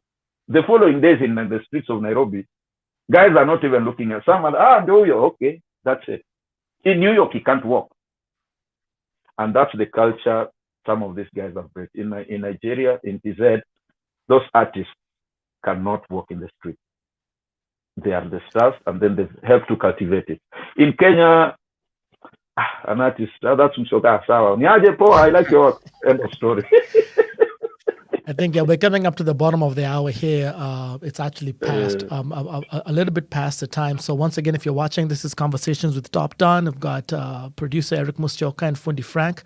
Before we head out, a lot has been made, and Fundi, you just touched on it, about quote-unquote foreign artists performing. I know this week with Jamhuri Day coming up, There are a lot of concerts. I know the Soul Generation, backed by Sauti Sol, they're having their concert on Sunday. I know we spoke about him earlier. I know Joe Boy has a concert going on. There is a concert. I guess it's called Afrovasha, happening in Naivasha, which is another controversial topic in its own. And then you have Kofi's concert was supposed to happen but did not happen, which is another story. But what are you guys' thoughts? And specifically, I saw a flyer this week, the Afrovasha concert. Now, nothing against the people putting together that show because it is a business for the promoter. But I saw a Kenyan artist, very well-known Kenyan artist, post a flyer that was promoting an artist from another country performing in Kenya on Kenya's Independence Day. Like, what the heck? What do you guys think? Well, I'm not an artist. So I'll be Not performing anymore. I'll be performing in my studio. So I don't have the burden to prove anything. But I mean, it speaks volumes. It really speaks volumes. But again, if that's the kind of market we're operating in, I mean, if you can't beat them, join them. Exactly. Yeah. I mean, like, I don't know. Let me just throw it out there. I would want to assume. I mean, when Beyonce is going to headline a show in Norway or Belgium, I'm sure the Norwegian or Belgian artists are second to her. I mean, why would it be a problem when it comes to this market? I don't know. It's just I don't know if I'm right or wrong in asking such a question. But I mean, if it's business, respect the business. If the consumers are going to pay to watch that Nigerian artist, definitely doing it on the Independence Day. People have different patriotic ambitions and measures. So I think for me the question. By the way, TopDonn, I think what has happened is such events are driven by numbers. Yeah. It's on that day that people will go out of town. It's on that day that people will go out. You get it? That is what drives the event organizers to have such people. Now they look who can bring crowds. You see, that's why maybe it's put on that day. Okay, to them it has nothing to do with the independence and all that. It's just about the numbers and people going to Naivasha. And also what Musyoka touched on is true. There's nothing like there's no two ways about it. If an artist is big, they're big. If Fali comes here, people will go for Fali. If they've come to see Fali, Kanda King will which come. Which is true. I think the point that got lost is that it's for this one was it was an artist. It wasn't Fali, it wasn't Kofi, it wasn't Joe Boy. Let's just say this is an artist from Tanzania, right? Yeah. I was looking for an example of a Kenyan artist that would be able to go to Tanzania and headline a show in Tanzania on their Independence Day, which is, by the way, today. Shout out to all my Tanzanians in the building. By the way, nothing against the TZians. I'm just stating facts that have been put, right? So tell me a Kenyan artist that would be able to go to TZ, headline a show on their Independence Day, and have their biggest artists, so let's say Ali Kiba, Harmonize, Rayvanny, be on a flyer saying artist kutoka Kenya anakam ku headline kwetu in TZ on their Taifa Day.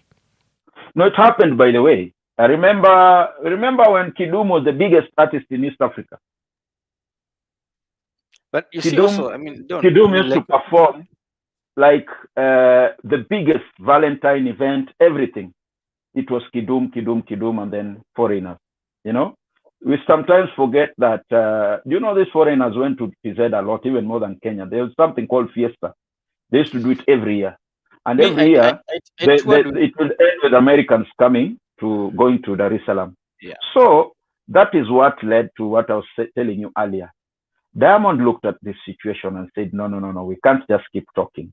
We'll keep talking and lying to ourselves that we are supposed to be bigger than these guys, but in the end we'll go back to being who we are. So what did he do? He asked Lucas, actually a Kenyan. Lucas, what do we do? Lucas told Diamond, get a budget. Let's go to South Africa. Let's shoot a big video. We'll compete with the Nigerians. The rest is history. Right now, you cannot do a bigger show than Diamond into the Why, because he's put himself in that level. In everything, by the way. In terms of event pay, I do events. I know what artists are paid. So you cannot, he's put himself in a level whereby he's with those people. I was at Wasafi Festival 2 years ago. He brought in Whiskey, he brought in Tiwa Savage. They were rolling out like rolling together as peers. So then even on posters, it's not even an issue, because now he's put himself on that level. Before that, 10, 15 years ago, these guys would come, they'd be paid millions, they'd be paid hundreds, they'd complain and make noise and go back to being the same artist there. So what he did, he put himself on that level. And I always say we need to thank such people. Why? Because artists were being paid 100K, 200K, 500K, 800K. When Diamond did #1 and stepped up the game, he even stepped up the fee. Now it helped him, but it also helped other people. So you see, even as psyche, as East Africans, we started understanding, artists can be paid this much. And Musyoka is testimony to this. There are times when artists were being paid that much, it seemed a lot. Even corporates will not. But now it reached a point where artists are being paid that. And that's what we should be looking at.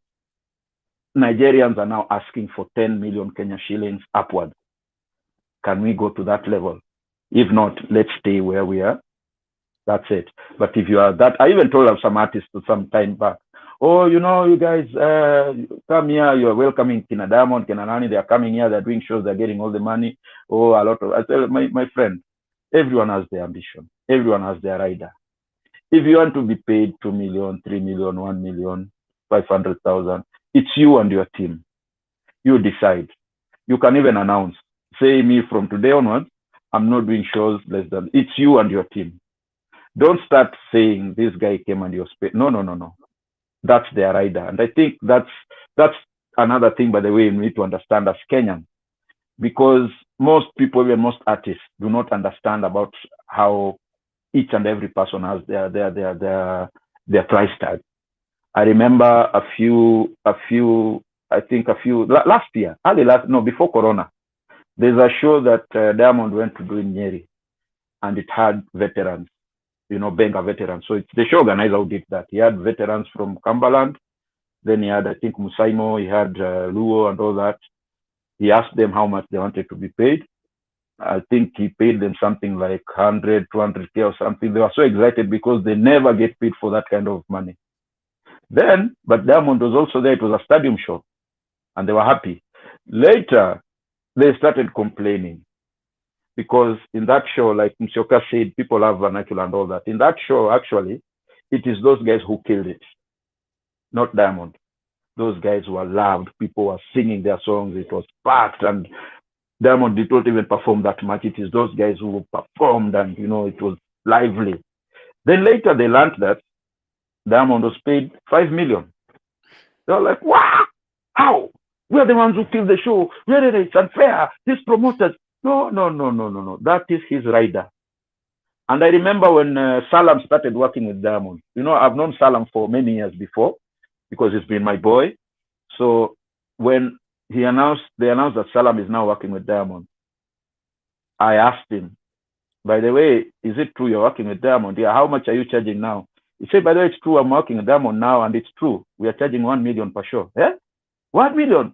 We were shocked. That was like 1M. Yeah, he said, yeah, 1M, two first-class tickets, four, that time I think they had 6 dancers, 6 of them, economy, Diamond's hotel has to be presidential suite, and then 2 for the managers. I think sometimes there are 2 managers, manager, executive, then the rest normal rooms. They're like, are you sure you guys are going? Yeah, that's the direction we are going. Right now, it's normal. So everyone, it's a lot more than that now. I'll tell you that for a fact. Yeah, man. And even artists now are now demanding for those things. And I saw it in the Mamas when Mamas was in Nairobi. I went for the Mamas. that time, I think Two-Face was the biggest artist and Nigerians were there. So when I went for the Mamas, it was mostly like Wazungus doing everything and, very organized at Kasarani. And as soon as I landed, some Nigerian, I don't know who he was then, he started complaining, the parking is, is carrying his clothes. And so marrying Amzungu like a kid, Amzungu was apologizing. Sorry, Hey, I was like, what? Then we went to the hall. The Nigerians, their rooms were very, very different from everyone else's room. Very, very different. So it is what they demanded for. Another show was at, let's say, there's Airtel at City Stadium. There was a show that they were doing about 5 years ago or something. From Kenya, it was Daddy Owen. Then there was Papa Wemba the late, then AY from Tanzania. And then I think there were other, so it was an African show sponsored by Airtel. So no, because AY is my boy. So when he comes in town, we roll with him. So we went there to the show. Backstage, same thing. The best backstage room that had a lounge and drinks and a fridge and everything was Baba. The next best was Papa Wemba. He was not a guy of talking much, but his room was okay. Next was AY. The worst room in the backstage was Daddy Owen, yet he's in Nairobi. Why? Because that's what he asked for. So I think those are some of the things we need to understand and learn. Everyone asks for their price. If Musyoka is being paid 1M, don't start asking, but I'm better than Musyoka. I produced a bigger hit than him the other day. No. Musyoka said he wants 1M. If you don't have, don't call me. I'm busy. It's as simple as that. That's how guys are operating in the music world. And like Musyoka said, the music world is changing so much, so fast. People are getting paid and things are changing. It's just that people don't want to learn from others' experiences. Sometimes it's good to just go to YouTube, listen. I listen a lot to most of these interviews. He said, for example, their bloggers are so much on it right now. There are so many stories about their entertainment scene. As you open, like they're competing. If an artist in TZ today goes for a press conference, there will be like 100 journalists who've just come for free, scrambling for stories. In Kenya, it's a different story. I went to some event the other day. Some lady rappers were performing like the first all lineup of female artists. No local station came. No presenter came. Just a few bloggers. Wow. You see?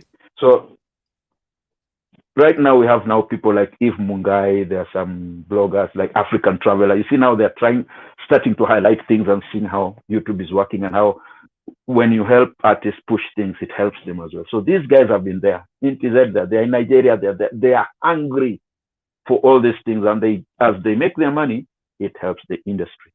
So instead of complaining, why is it? No. What are you doing to help the artist as well? This is one of the shows where we are looking for solutions. A lot of feedback we've gotten lately is solutions. So Musyoka, I'll give you the last word before we sign out here. You as a producer, like what are your goals and visions here upcoming? Let's say for next year, like where do you see some of this of the music going, or is it even, as we've talked about, is it even necessary to cross over here stateside? What do you see yourself doing? Okay, let me first speak for myself and then tell you what I would want the industry to be. One, I'm getting old, so I'm not young anymore. So spending sleepless nights in the studio trying to craft music and everything, it's something that's getting a lot out of my way as I further age. But for me, I'm one of the most optimistic people about our industry. We may have our own challenges, but I always believe in embracing our diversity and our peculiarness, And I saw a comment from John Katana that was very interesting, talking about, our patriotism and mindsets. We some things are facts and we have to live with them, Yeah, and you can't change them. Yeah, it's true. And as much as would like to compete out there with the Whiskey, the Temis, the Thames and the Joe Boys and everything, our own guys here are killing it. Why can't we also appreciate that as much and understand that this is where we are. This is where our industry is. This is the bigger picture, a nationwide picture, not just an industry picture. We can't expect our industry to excel alone, and then our politics are also the way they are. Yeah, Our exactly. our economy is the way it is. So I mean, it's when you go out there is when you realize how closed we are as a nation. So you, if I had not left this country, I would not realize how much our music is not competing out there so much. Yeah. If I didn't have the kind of connections I have with you or Edu, people who are in touch with the bigger markets, and also when I deal with these other international labels and international artists, that's when you realize that we are actually we are a very small nation. Yeah. And Katana said it. Our numbers also speak volumes about that. Yeah. But then again, also when you interact, because I mean, I'm lucky to have produced almost 3 generations of musicians, starting from the Kalamashaka days to the Unit days to some Gengeton guys now. And I can see the mental shift and the mental attitude in each of these guys. The first set of generation was very ambitious. One, because money was little and it wasn't coming from the country anyway. And the way you are saying, like we have Kinamboso are here for almost a whole weekend, and they're not even in Nairobi. They're in Lodwa and Eldoret, not even in the city. So, I mean, the market has completely changed. There is money here locally. And I've seen with this current generation of artists, they are comfortable. They make the money here. They live the kind of lives they dreamt. Yeah, okay, yeah. They're okay with that. They're very fine with that. So there's a lot that needs to be educated to people, to content creators about growth, strategy, marketing, and especially on the business side of things, and also to be competitive on that other level, which will not happen overnight. But I can definitely tell you that I've seen some of those changes being implemented. They may take time to get there, but they will. There's a very new breed of artists, the Karuns, the Nikita Kering, the Brian Nadras. It's just a matter of time before we start to see the tide shifting. And these guys are a bit more business savvy, they're a bit more hungry, and they're a bit way more exposed, and they understand the value of marketing and the value of music business. So let's give them time and see how it goes. I mean, and there's more money as well, by the way. That's something we've forgotten to mention. You see, some of these things, by the way, a record label like WhatsApp is not something new in the East African industry. The first labels were picking Ogopa, Caliph Records, but they did it for the love. But then there was no money, so that's why they had to wind down, and people started doing other things. So you cannot compare, man. I've just given you an example. Someone like Diamond asked for 5M. 5M means he can split that money to run his label, to promote an artist, record, and at the same time take care of his family, build, pay his many baby mamas and all that, So with that amount, he can do that. So we are getting to that. Artists, we have now streaming services and all that. So artists are starting to get more money. So in the maze of all this, we'll now start seeing artists who are now ambitious to reach that level. And by the way, it's not easy, like Musyoka said it. And by the way, sometimes we forget and look at it as a Kenyan problem. It's a worldwide problem. America has 300 million citizens. How many big artists who can sing and dance are there from the days of James Brown? We can count in a palm. Ama urongo Musyoka. It's came to James Brown, Michael Jackson, Usher. Now it's Chris Breezy. Who else has come up? Nothing. So when Diamond leaves PZ or remove him, who else can we put to compete, let's say, with Sauti Sol? We forget we have the biggest African group, which is Sauti Sol. They did it in Chanelo. They did it last week at Afrima. They are still the best. So sometimes we forget we have these things. It's just that when Don was talking about Tanzanian artists coming here, there was a time when I was managing P Unit, 2008 to 2012. Yeah, we were in Tanzania literally almost every month. Yeah, Diamond was begging us to do music with us. Diamond curtain raised for Unit at MTV Mamas. So it's By the way, that was his first show outside the country. You showed me that clip, Musyoka. I talked about that so, last I mean, week. He our sang for them, artists by the way. yeah, they've done it. We can do They've it. done it, yeah. But we're just dealing with a very different breed of artists and a very different business environment for music. Yeah. So, I mean, and once in a while, by the way, there comes an artist with all these ingredients that people are looking for. You get it? An artist who can sing, who can dance, and is business minded. Yeah. Very, very difficult. Now, that is where you find someone like Nameless.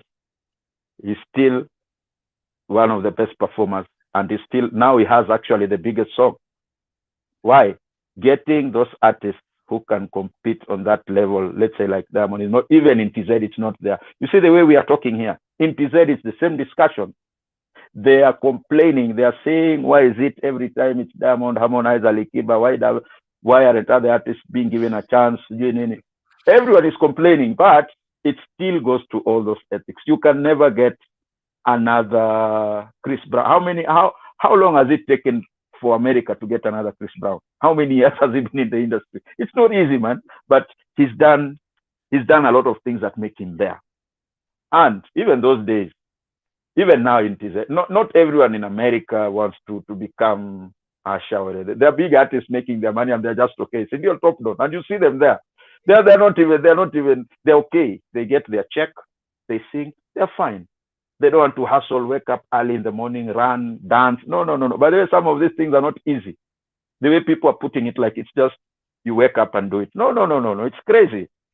There's a program, by the way, called SNS, Simulizi na Sauti, in TZ on YouTube.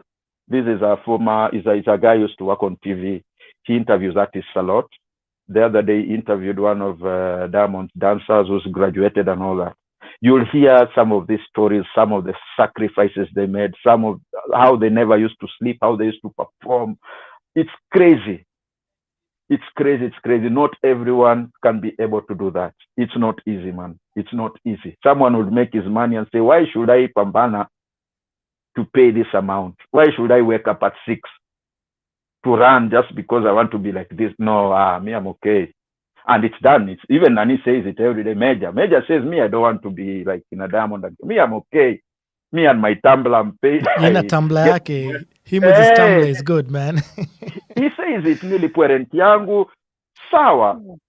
There was a time even put it on YouTube. He said that some artist from TZ called him. He said, Ali nitaki madarau, I refuse to work with him. Now you see, someone else will say, oh, this guy is not ambitious. Or he doesn't want. He's okay. Major, it's fine. Major is my boy. I've done with him many shows out across the country. He kills it.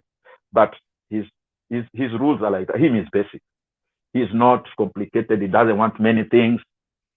Him is okay. He pays his rent. He pays his fees. He drives his car. He's okay. Don't start telling him, man, you owe this body. You need to tone down now. You need to go back, wake up, go to the gym at 6. My friend, that's not him. Musyoka, I'll let you have the last word here. There's a question Irene Musyoka asked. Shout out to Irene. Shout out to Irene, by the way. She asked how we can break the tribal lines, not in a bad way, for music for the industry to come together. I mean, it's the reality of things is that we are a tribal nation. I mean, yeah, and there's nothing bad in that. It's just embracing our diversity and understanding and respecting other cultures, and then exactly, maybe unifying ourselves through Swahili and making more inroads and more collaborative efforts, intentionally, to just try and bind us together with one common language, which is Swahili and English. So I've seen a lot of artists trying, like, for example, what Sauti Sol is doing with the Rumba thing. They're collaborating with a lot of Luo artists and collaborating with Kikuyu artists, and just we collaborate now a lot with the River Road artists than before. So it's a slow process. It's but it's coming. It's coming. our biggest challenge is how to economically make it beneficial for all the teams, and also how can we have a style that can unify the different genres where these artists are coming from. So and there's some also what you said, collaborative what you said, by the way, you see, we keep forgetting that we only have one Sauti Sol. Yeah. So they're doing all these things. That's why even when they go abroad, they can pull different kinds of crowds. And you talk to Kenyan promoters, Kina Jojo and all that, they tell you most artists or they'll pull people from their side.